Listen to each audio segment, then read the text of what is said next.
Hi everybody, this is Neena Ajay from BJM Carmel Academy. Hope all are safe and sound. Today I am going to discuss with you what is power sharing and why power sharing is important in a democracy. Then we are going to study about three countries.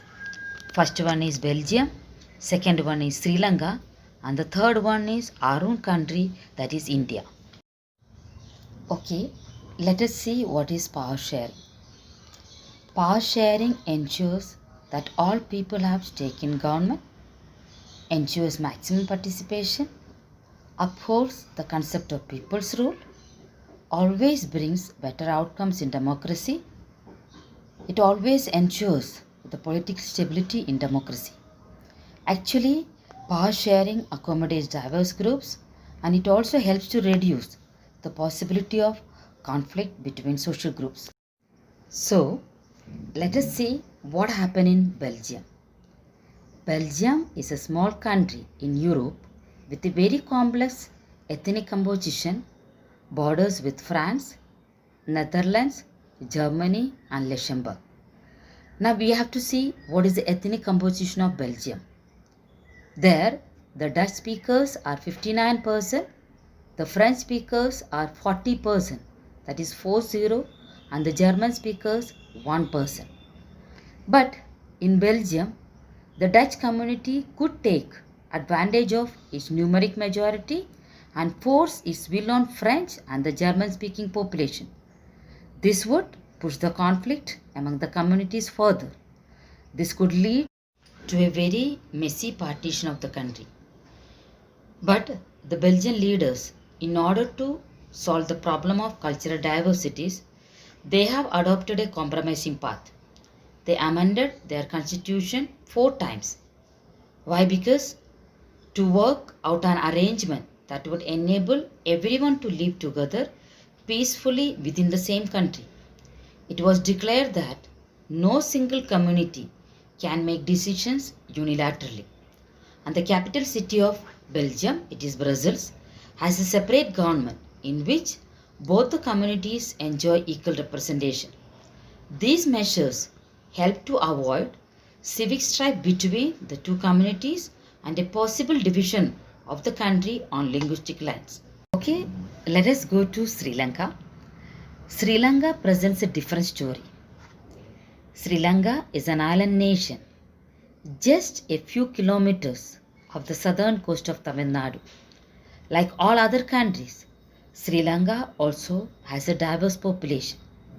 The major social groups are the Sinhala speakers, 74%, and the Tamil speakers, 18%. Among Tamils, there are two subgroups. Tamil natives of the country or the original inhabitants. They are called Sri Lankan Tamils. It is 13%. The rest, that is the 5%, whose forefathers came from India as plantation workers during colonial period, are called Indian Tamils. Now let us see what happened in Sri Lanka. The leaders of the majority community, that is Sinhala, they have adopted a series of majoritarian measures to establish Sinhala supremacy. An act was passed in the year 1956 which recognized only Sinhala as official language, thus disregarding Tamil. The government followed preferential policies that favored Sinhala applicants for university positions and government jobs. These measures gradually increased the feeling of alienation among the Sri Lankan Tamils. Their relations with the Sinhala community got strained over time, which finally resulted in civil war. Actually, Sinhala refuses to share power, which undermined the unity of the country.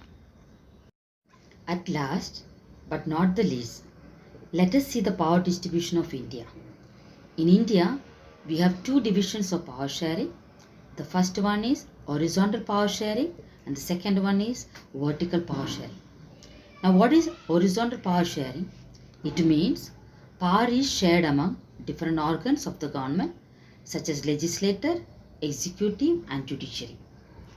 Legislature which makes the laws for the country, executive which implements or executes the laws made by legislator, judiciary means courts that are Supreme Court, High Court and District Courts. Now the next one is vertical power sharing. It means power is shared among governments at different levels such as central government, state government and local self-government. And here the central government should not interfere in the state government and the state government is not accountable to central government. So dear students, that's it for today's session. And as we all know that we are facing the pandemic COVID-19, let us pray to be safe and secure.